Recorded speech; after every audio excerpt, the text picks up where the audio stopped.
Although Grant Wood is Iowa's most famous artist, and his imagery, at least the iconic American Gothic, is known the world over, relatively few people know much about his life at the University of Iowa in the 1930s during the last years of his career. Ironically, this is no less true than, no more true really, than here in Iowa City. We have no Grant Wood building or gallery in Iowa City or at the University of Iowa campus, no plaques to recall his contributions, and most of our students at the university are unaware that he ever stepped foot in the art building. Our museum boasts only one of his paintings, and that, here on the lower left, was a gift from a third party 4 decades after the artist's death. But indeed, Grant Wood did teach painting at the University of Iowa's School of Art. It was then called the Department of Graphic and Plastic Arts, and he taught for about 12 years from 1934 to 42. In his 40s at the time, the artist was at the height of his career. He was famous nationally for American Gothic and other works, and for spearheading the regionalist movement in the visual arts. During his tenure, he supervised federally sponsored New Deal mural painting projects, mentored countless students, produced a good deal of his own work, and became a key member in the university's cultural community, especially the close-knit group of artists and writers who were making Iowa an innovative center for arts and letters through such programs as the Iowa Writers' Workshop. At the same time, however, Wood was at serious odds with his own department. The controversies that surrounded his final years before his premature death in 1942 hampered his productivity as a painter and in the end affected his reputation both at the university and nationally. Far from an instance of local academic politics, the dispute colored his legacy for decades after his death, not only diminishing his impact here at the University of Iowa, but also ultimately affecting how his art and regionalism more generally were discussed in subsequent histories of American art. As most of us are well aware, Wood lived and worked most of his life in Iowa, drawing most of his subjects from his immediate surroundings and his personal experience. Most popularly pictured as a genial, homespun man in bibbed overalls who embodied many of the down-to-earth ideals he painted, Wood had strong theories about art and its role in society, and was an articulate spokesman for the importance of regional identity within national culture and the significance of rural life in America, ideals that were extremely influential in the early 1930s. These beliefs, coupled with his representational pictorial style and overtly Midwestern focus, catapulted him to national attention. Time magazine, for example, proclaimed him one of the leading artists in America in 1934. But at the same time, his regionalist agenda and imagery increasingly placed Woods at cross purposes with an art world that by the end of the decade was anxious to celebrate avant-garde trends that emanated from cosmopolitan and international art centers. More than esoteric quarrels over arcane aesthetics, the tensions took on a heightened political tenor as the country emerged from the Great Depression and entered World War II. Art was an acknowledged political tool, and Grant Wood and his fellow regionalists, in concert with New Deal ideologies and aspirations, were attempting to shift the locus of authority away from those who traditionally determined its course to a far more populist constituency. In 1934, in an effort to align itself simultaneously with this important national initiative and Iowa's most famous artist, the University of Iowa arranged to have Wood's federal program administered in its art department. Wood joined the faculty through a special short-term appointment, which was soon converted to a more conventional professorship. And the muralists who worked with him received course credit along with their government paychecks. Among their creations were post office murals throughout Iowa and others at Iowa State University in Ames.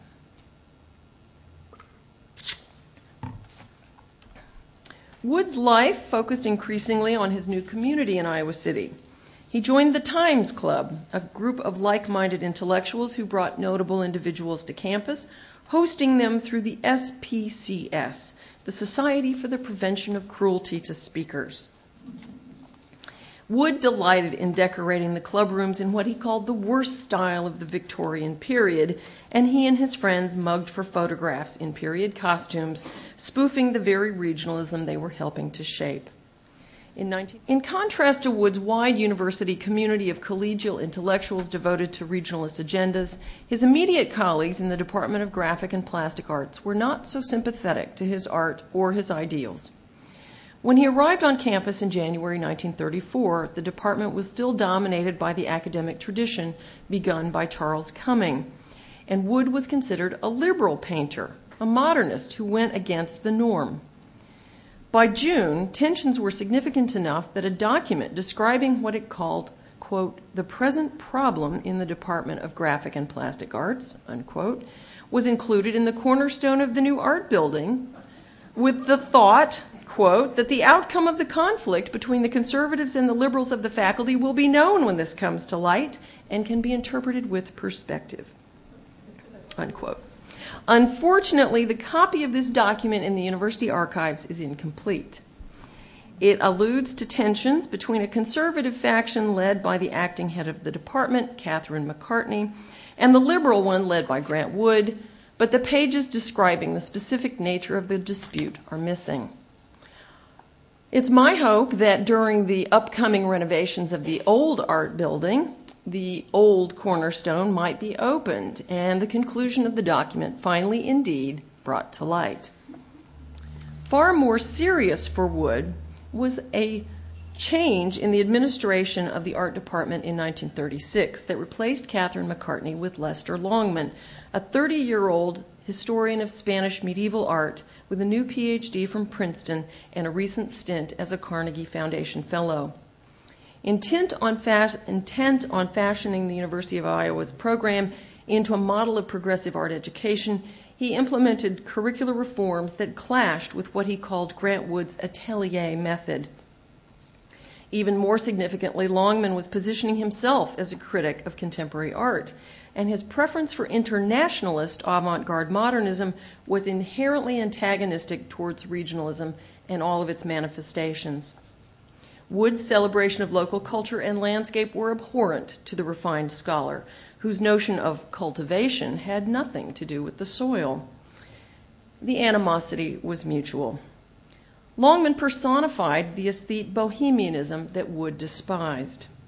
Longman cast Wood as a reactionary, a striking contrast to the artist's departmental reputation as a liberal just 2 years before, and tensions between the two men developed into a zealous personal antipathy that escalated toward the end of the decade to near crisis proportions. For Wood, in contrast to those who saw culture as something to be brought to the provinces, cultivating Iowa was a lifelong endeavor that sought to be true to the place itself, and he realized more of its possibilities than he ever imagined. Grant Wood would probably have enjoyed knowing the irony that in the months after his death, the University of Iowa administrators, without consulting Lester Longman, attempted to purchase one of his paintings, including Young Corn and Stone City, for the university collection. They wrote in vain to various collections and owners, only to be told that no paintings were available. And wasn't it too bad that the university had not had the foresight to buy something before Mr. Wood gained recognition? Plaid Sweater, 1931, was finally acquired in 1984, partly as a gift and partly as a University of Iowa Foundation purchase. A more visible Grant Wood legacy is a building many of us walk by daily. It's not so well known as being connected to Grant Wood. Although the Danforth Chapel was not constructed until 1952, it was Grant Wood who suggested its design based on a small church in Iowa that he knew. At the time of his death, he was hoping to find time to design frescoes for its interior. Had this idea been realized, we might have had his version of a sanctuary in a place that had not been so sanctified to him. Something I can only imagine would have been our own sort of arena chapel on the prairies. Thank you very much.